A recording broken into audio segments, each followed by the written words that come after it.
ആ നാരായണേട്ടാ കല്യാണം സൂപ്പറായി. ഓ ഞാനത് പറയാനിരിക്കായിരുന്നു. കല്യാണ സദ്യ സൂപ്പറായിട്ടാ, അടിപൊളിയായിരുന്നു. ഈ അടുത്ത കാലത്തൊന്നും ഇത്ര ഗംഭീരമായി സദ്യ കഴിച്ചിട്ടില്ല. സന്തോഷം. എത്ര വർഷത്തെ സ്വപ്നം എന്ന് പറയുമ്പോൾ എൻ്റെ മോളുടെ വിവാഹം അത് നല്ല രീതിയിൽ നടന്നപ്പോൾ ഞാൻ ഏറ്റവും സന്തോഷമാണ്. ആ ഗോപാലേട്ടാ. ആ നാരായണേട്ടാ സോറി ട്ടാ. എന്നാലും വലിയ മോശമായി പോയിട്ട് കല്യാണത്തിന് അത് പറഞ്ഞോണ്ട് വരാന്ന് ഞങ്ങള് 8 മണിക്ക് ഞാൻ അങ്കമാലിയിൽ നിന്ന് ഇറങ്ങിയതാ.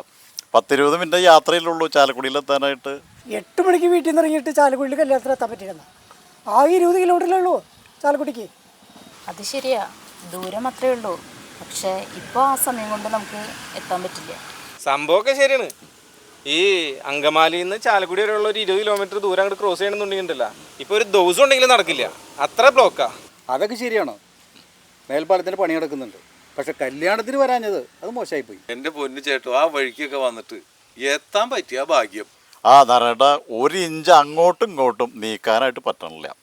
എന്തെങ്കിലും ഒരു മാർഗം ഉണ്ടെങ്കിൽ ഞാൻ എത്തൂലേ. ഇത്രയും തിരക്കുള്ള റോഡ് പൊളിക്കുമ്പോൾ അധികാരികൾക്ക് അറിയില്ലേ റോഡ് ബ്ലോക്ക് ആവുന്ന കാര്യം? പിന്നല്ലാതെ ഇതൊക്കെ കൃത്യമായി അറിയാവുന്നവർ തന്നെയാണ് ഇത് പൊളിക്കാനും ഓർഡർ കൊടുക്കണേ. അതൊക്കെ ശരിയാ. ഇവിടെ നല്ല റോഡും വേണം, പാലവും വേണം, വികസനമൊക്കെ വേണം. ആൾക്കാർ ഇച്ചിരി ബുദ്ധിമുട്ടാനായിട്ട് തയ്യാറുമല്ല. അത് ശരിയാ, കുറച്ചൊക്കെ കഷ്ടപ്പാടില്ലാണ്ട് പറ്റില്ല. ഒരു 2-3 വർഷം കഴിഞ്ഞാൽ ഈ റോഡിലൂടെ സുഖമായിട്ട് യാത്ര ചെയ്തൂടെ? എൻ്റെ പീയൂഷ് ഇന്ന് കഴിഞ്ഞിട്ടല്ലേ നാളെ ഉള്ളൂ. എത്ര ആൾക്കാർ യാത്ര ചെയ്യുന്ന റോഡത്. അത് പൊളിക്കുമ്പോൾ അതിന് തത്തുല്യമായ റോഡ് ഒരുക്കിയിട്ട് വേണ്ടേ ഇത് പൊളിക്കാനായിട്ട്. കേരളത്തിന്റെ വാണിജ്യ തലസ്ഥാനമായിട്ടുള്ള കൊച്ചിന്ന് സാംസ്കാരിക തലസ്ഥാനമായിട്ടുള്ള തൃശ്ശൂരിലേക്കുള്ള വഴിയത്. അത് മാത്രമല്ല അന്യ സംസ്ഥാനങ്ങളിലേക്ക് ചരക്ക് നീക്കമൊക്കെ നടക്കുന്നതിൽ ഏറ്റവും പ്രധാനപ്പെട്ട റോഡും കൂടി അതാണ്. ഒരു ദിവസം 45,000 50,000 വാഹനങ്ങൾ പോകുന്ന റോഡത്. ചില വിശേഷപ്പെട്ട ദിവസങ്ങളിൽ അത് 60,000 അതിലപ്പുറവും പോകും. ഇത്രയും തിരക്കുള്ള റോഡുകൾ പൊളിക്കുമ്പോൾ സർവീസ് റോഡുകൾ സഞ്ചാരയോഗ്യമാക്കണം. ബെസ്റ്റ് സർവീസ് റോഡുകളുടെ കാര്യം പറയാതിരിക്കുക ഭേദം. അതാണ് ഈ പ്രശ്നം. നമ്മളൊക്കെ വീട്ടിൽ എന്തെങ്കിലും നിർമ്മാണ പ്രവർത്തനങ്ങളോ അല്ലെങ്കിൽ പെയിന്റിങ് അങ്ങനെയൊക്കെ ചെയ്യുമ്പോൾ നമ്മൾ ആ മുറിയിലെ സൗകര്യം മറ്റൊരു മുറിയിലേക്ക് ഒരുക്കില്ലേ? അത് ശരിയാ, അല്ലെങ്കിൽ കിടന്നുറങ്ങാൻ പറ്റില്ല. ഈ റോഡ് പൊളിക്കുന്നതിന് മുമ്പ് സർവീസ് റോഡുകൾക്ക് മാക്സിമം വീതി കൂട്ടണം. പറഞ്ഞു വന്നപ്പോൾ ശരിയാ. ഈ സർവീസ് റോഡുകൾ നന്നായിട്ട് ടാർ ചെയ്ത് യാത്രയ്ക്ക് നല്ല സൗകര്യം ഉണ്ടാക്കണം. ഈ മെയിൻ റോഡ് പൊളിക്കുന്നതിന് മുമ്പ് ആ റോഡ് ബ്ലോക്ക് ചെയ്തിട്ട് സർവീസ് റോഡിൽ കൂടി ട്രയൽ റൺ നടത്തണം. അതും നല്ലതാ. അപ്പം അറിയാൻ പറ്റും കാര്യങ്ങൾ കറക്റ്റായിട്ട്. എന്നിട്ടും ബ്ലോക്ക് കൂടുതലാണെങ്കിൽ സമീപപ്രദേശത്തുള്ള റോഡിലൂടെ വാഹനങ്ങൾ കടത്തിവിടാനുള്ള നടപടി ഉണ്ടാക്കണം. എന്നിട്ട് മെയിൻ റോഡ് പൊളിച്ചാലും യാത്രക്കാർക്ക് ബുദ്ധിമുട്ടുണ്ടാവില്ല എന്ന് ഉറപ്പാക്കിയിട്ട് വേണം റോഡ് പൊളിക്കാൻ. അതൊക്കെ ശരിയാ.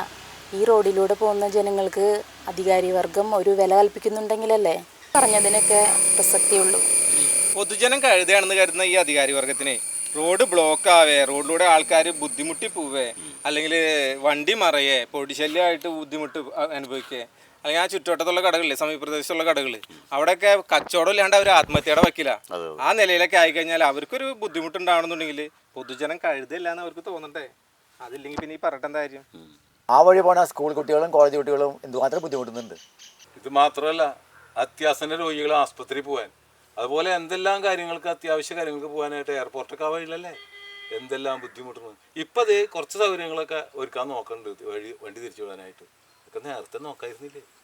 പൊതുജനം കഴുതയല്ല എന്ന് അധികാരി വർഗത്തിന് ബോധ്യപ്പെടണം.